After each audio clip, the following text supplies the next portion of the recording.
Hello everyone, welcome to star IQ. Star IQ के video platform पे आप सभी का बहुत बहुत स्वागत है। आइए दोस्तों, आज के सेशन की शुरुआत करते हैं। 4 अप्रैल 2023 के हरियाणा करंट अफेयर इस पर्टिकुलर वीडियो में हम पढ़ने वाले हैं। अगर आपने अभी तक स्टार आईक्यू चैनल को सब्सक्राइब नहीं किया है तो कर लीजिएगा। दोस्तों, कल आपसे एक सवाल पूछा था, उसका सही जवाब क्या होगा। पंडित लक्ष्मीचंद कलाकार सामाजिक सम्मान योजना के तहत राज्य के कलाकारों को कितने रुपए प्रति माह की पेंशन दी जाएगी। इस सवाल का जो ठीक आंसर था वो था 10,000 रुपये प्रति माह पेंशन दी जाएगी।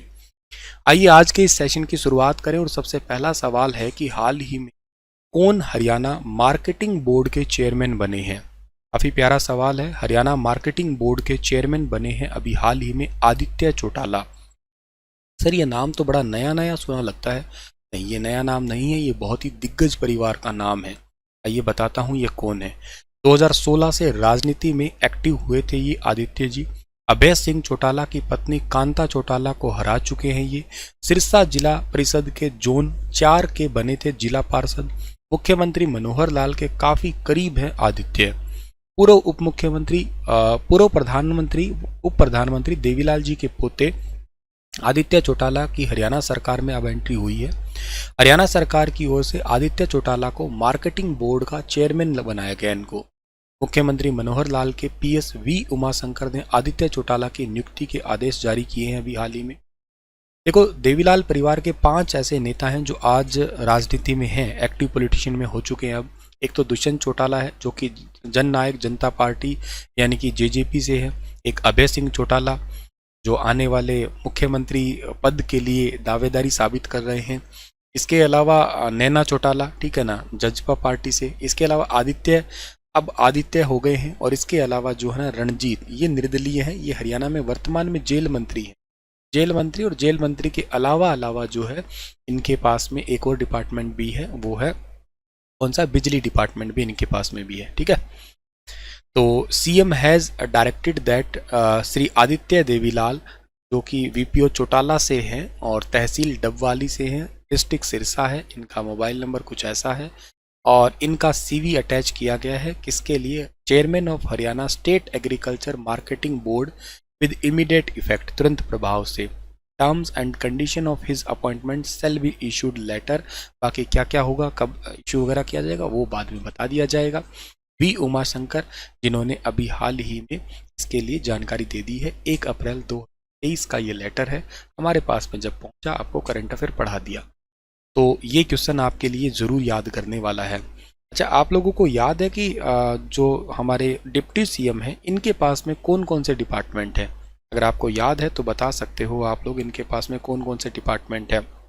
अच्छा, वैसे तो आप लोगों को ये तो अच्छे से पता होगा कि ये हरियाणा के अंदर सिविल एविएशन डिपार्टमेंट जो है ना यही संभाल रहे हैं। ठीक है ना, सिविल एविएशन डिपार्टमेंट है वो इन्हीं के ही पास में है, ये तो याद रख लीजिएगा। अच्छा, ये बात भी इम्पॉर्टेंट होनी चाहिए यहाँ पे कि ये Haryana state agriculture marketing board है, यानी कि ये आपकी मंडियाँ वगैरह जो होती है ना वो सब कुछ यही संभाला जाता है, इन्हीं के थ्रू ही संभाला जाता है। ये बात आप लोग याद रखिएगा। जितनी भी मंडी वगैरह होती है, हरियाणा के जो एग्रीकल्चर मिनिस्टर हैं जिनका नाम है जयप्रकाश दलाल, उन्हीं के अंडर भी आता है ये। और सुमिता मिश्रा, जरूर याद रखना, जो एसीएस है इस डिपार्टमेंट की, वो भी इनको ही संभालते हैं।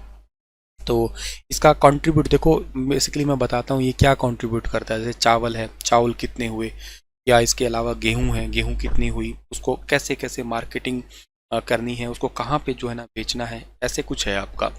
इस बोर्ड की अगर सेपरेट रूप से अगर आप मुझसे पूछो स्थापना कब हुई थी, तो इसकी स्थापना हुई थी 1 अगस्त को हुई थी।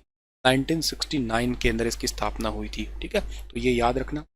अगर बात की जाए, 58 मार्केट कमेटी है और इसके अलावा राज्य के अंदर 58 प्रिंसिपल यार्ड है और 60 सब यार्ड है पूरे हरियाणा के अंदर। और इसके अलावा अगर बात की जाए हरियाणा के अंदर जो है ना मतलब जो मार्केट्स पैलेस है उनको अभी आप लोगों ने देखा होगा, जो एमएसपी के थ्रू कनेक्ट किया गया था कि मिनिमम सपोर्ट प्राइस के तहत।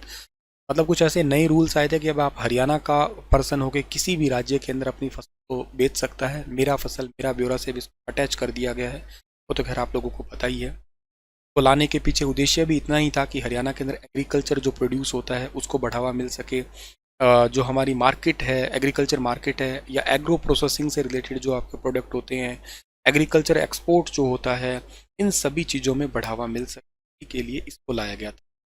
ये बना तो आपका 1969 में था, लेकिन इसका एक्ट आपसे पूछे ना एक्ट क्या था, तो इसका एक्ट था 1961 का एक्ट था, Punjab agriculture produce market act इसका पूरा नाम था। तो 1961 एक्ट के तहत 1 अगस्त 1969 को इसकी स्थापना हुई थी हरियाणा के अंदर एग्रीकल्चर बोर्ड की। ठीक है, काफ़ी इंपॉर्टेंट डिपार्टमेंट है देखा जाए तो। और ये डिपार्टमेंट है हरियाणा के अंदर, इसके अंडर भी बहुत सारी चीज़ें हैं, जैसे फॉर एग्जांपल हरियाणा के अंदर जो आपके ये होते हैं ना कि प्रोफेशनल एग्रीकल्चर सर्विसेज होती है, वो सारी इसके अंदर ही आती है।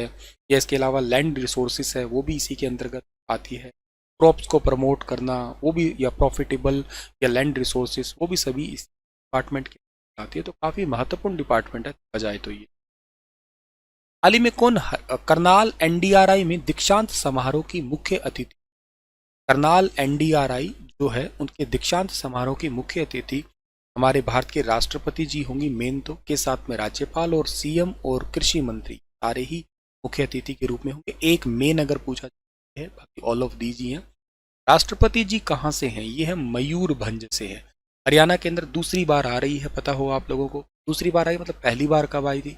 पहली बार ये आई थी 29 नवंबर को आई थी, 29 नवंबर 2022 को आई थी। और कहाँ पे आए थे? ये आए थे कुरुक्षेत्र के अंदर, गीता जयंती उत्सव के दौरान, याद हो तो।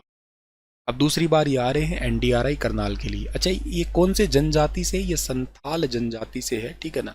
जनजाति से बनने वाली पहले झारखंड के राज्यपाल थी।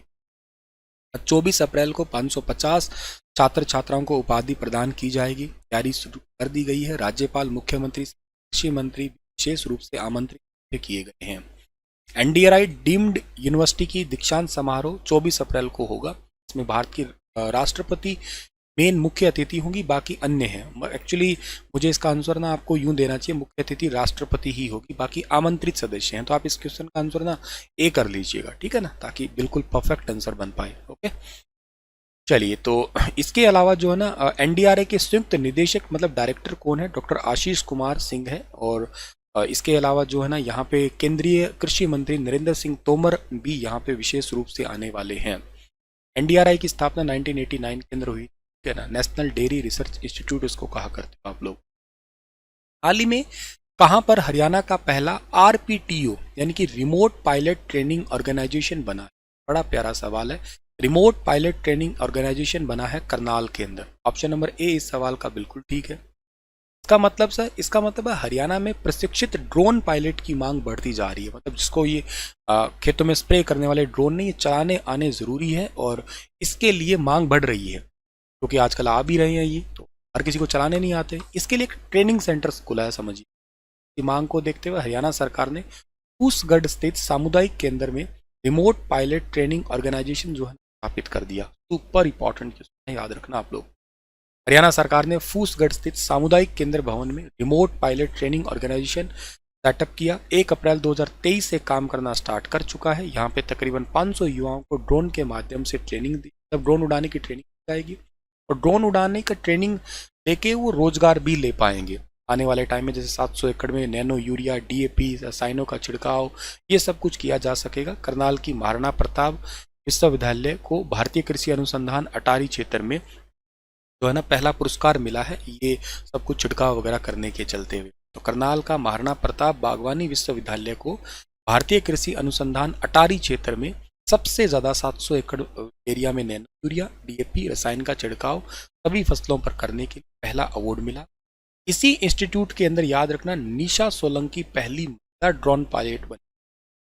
निशा सोलंकी याद हो तो आपको मैंने पहले पढ़ा चुका हूँ ये, और ये तो आपके लिए ठीक है, हो गया। इसके अलावा जो ना मुख्यमंत्री दृश्या के चेयरमैन इसकी बनने वाली है। इसको संचालित किया जाएगा, मतलब मुख्यमंत्री है या इसकी हेड कहिएगा आप लोग। दृश्या के चेयरमैन सीएम मनोहर लाल है। ये दृश्या जो है ना, दृश्या के चेयरमैन जो कौन होने वाले? मनोहर लाल, जो कि भारतीय नौसेना के सेवानिवृत्त अधिकारी, विंग कमांडर और गिरिराज पुनिया उसके सीईओ बनाया गया है इसके अंदर। तो हेड तो आप लोग याद कर लेना, दृश्या के कौन है? मुख्यमंत्री ही रहने वाले हैं, ठीक है। तो इसका ओवरऑल डिपार्टमेंट जो देखने वाले हैं। और ट्रेनिंग लेने के लिए होना क्या चाहिए, स्किल क्या चाहिए? 10वीं पास होना चाहिए, 18 से 65 साल की उम्र होनी चाहिए, आधार कार्ड वगैरह वगैरह ये सब कुछ होनी चाहिए। करनाल के अंदर बहुत सारे रिसर्च इंस्टीट्यूट भी हैं। जैसे गेहूं है और इसके अलावा मृदा लवणता है, कृषि अनुसंधान संस्थान है, ये सारे करनाल के हैं। अच्छा, एक बात आप ये याद रखिएगा कि करनाल के अंदर ना अभी हाल ही में करनाल और फरीदाबाद दो जिलों के अंदर 2 BHK फ्लैट दिए जाएंगे कैदियों को। आपको मैंने थोड़े दिन पहले पढ़ाया था। और करनाल के अंदर अंतर्राष्ट्रीय क्रिकेट स्टेडियम भी बनने वाला है। करनाल के अंदर भी हाल ही में घरोंडा में सब्जी एक्सपो भी हुआ था। और करनाल के अंदर पद्मा योजना की भी थोड़े सा करनाल में बाबा सिमरनदास देवी का और गोगा पीर का मेला भी लगता है। तो चलिए कुछ पुरानी यादें आपके साथ शेयर करते हैं। तो उनमें से एक पहला सवाल है, crime and criminal tracking network system में पहले नंबर पे आपा ही रहे थे। नंबर 1 पे हरियाणा 99.99% के साथ, ओवरऑल 100% कह सकते आप। हाई पावर परचेज कमेटी में टोटल जो फैसले लिए गए वो थे 5,412 करोड़ के। हरियाणा में कोरोना सबसे ज्यादा एक्टिव मरीज कहाँ पे है? गुरुग्राम में है एक्टिव के लिए। 45वीं जूनियर राष्ट्रीय हैंडबॉल प्रतियोगिता में हरियाणा की टीम में कौन सा मेडल जीता? गोल्ड मेडल जीत ली। और 8 साल का रेहान ने 2 मिनट 11 सेकंड में 195 देशों के झंडे याद कर लिए। ये बच्चा सिरसा का है। द्रौपदी मुर्मू ने सम्मानित किसे किया अभी हाल ही में? सुमन को सम्मानित किया अभी हाल ही में। 9वीं world master athlete indoor championship में 3 gold medal. Very very important question है। भगवानी देवी 95 साल की उम्र की, क्या? और इसके अलावा आपके लिए क्वेश्चन छोड़ के जा रहा हूं कि प्रति लाख आबादी पर कितने पुलिस वाले हैं? बताइए इसके बारे में आप लोग डिटेल से। और हाँ, एक डिटेल और बताइएगा आप लोग किसके बारे में, इस क्वेश्चन के बारे में, राष्ट्रपति द्रौपदी मुर्मू ने सुमन को क्यों सम्मानित किया? ठीक है, चलिए, थैंक यू सो मच। हंसते रहना और मुस्कुरा